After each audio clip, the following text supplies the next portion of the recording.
Hello everybody and welcome to another video on Project Red Reboot, my new PC build for 2018. Now, for this one, I'm actually going to reveal the next part, and actually this is how it's going to go. But this one is the case. Now, for the case, this is where I actually had the most difficulty. In fact, I'm pretty sure most people have the most difficulty in finding a PC case that's going to suit their needs.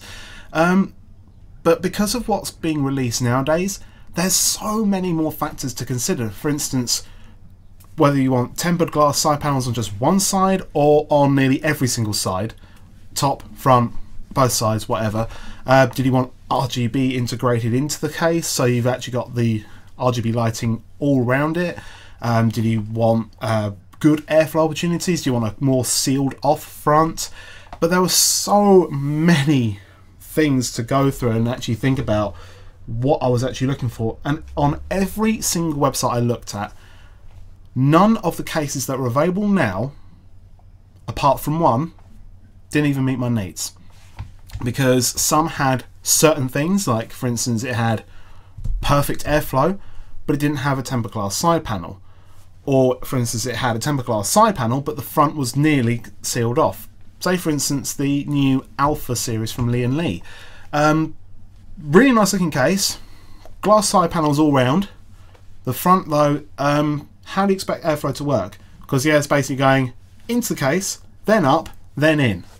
How does going at right angles work? And actually the worst offender for that is Cooler Master's new case, the H500P, which is supposed to be a successor of the HAF series.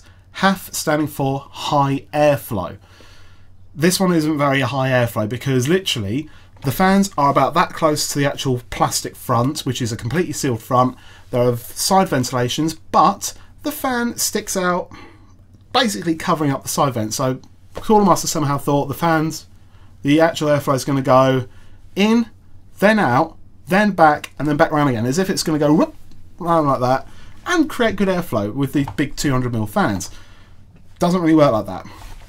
But as I said, there was one case that I found that actually matched all my expectations for what I was looking for. So to show you, I've actually got my Potato Can 1000 here, which is my, well, it's an iPhone. I will be switching phones at some point, don't you worry. And we're going to have a look at that case right now. So I'm going to end this one here, and we're going to go straight to this one here. And the case I've chosen is sitting right there. That is the Phanteks Enthoo Pro M. This one met every expectation for a case that I was looking for.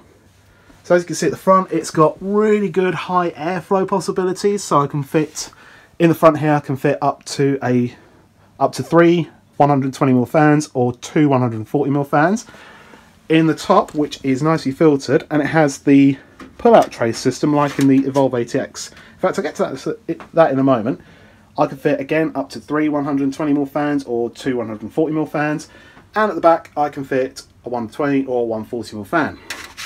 Radiator options, I could have, I think according to what I've read up, I can fit a 120 in the back, I can fit up to a 360mm rad in the top, or a 280 if I so desire, and the same thing goes to the front. And this has, yep, this one has a full tempered glass side panel, so I can see all the internals all inside there. I might actually have to take that off, but you can probably sort of see in there. It can fit up to an ATX motherboard, which is what I've got. The power supply shroud is completely perforated. In fact, I'll actually mention that the entire layout of this is 100% identical to my Evolve ATX over there. 100% identical. Same SSD mounting options, same on the other side. I've got one SSD caddy in here at the moment. I think that one has two, even though I haven't used the second one in that one.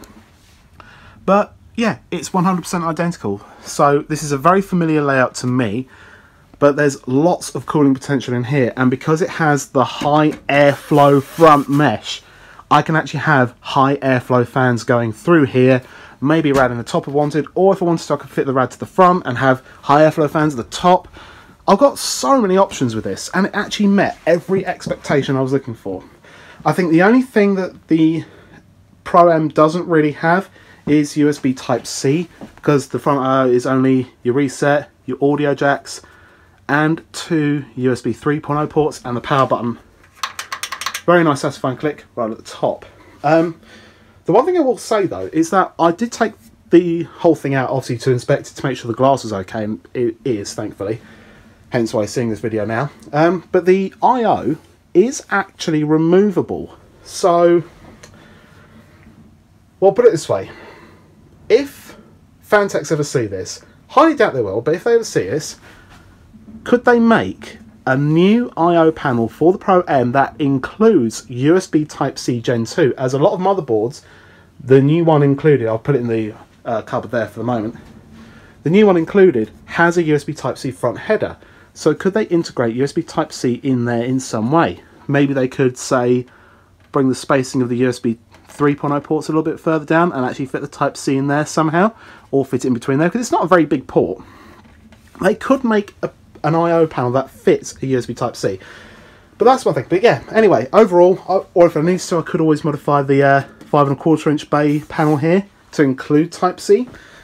I've got options. I've got so many options with this. There's good opportunity with cooling capability.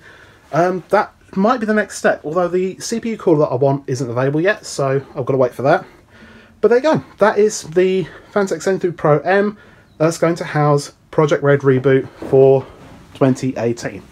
So I think with that said, I hope you've enjoyed this. Again, let me know what you think of how I should go about the build video. Should I do it time-lapse? Should I do me just talking? Or should I do it live? Whatever. Let me know in the comments below, and I'll see you around soon. Take it easy. Bye for now.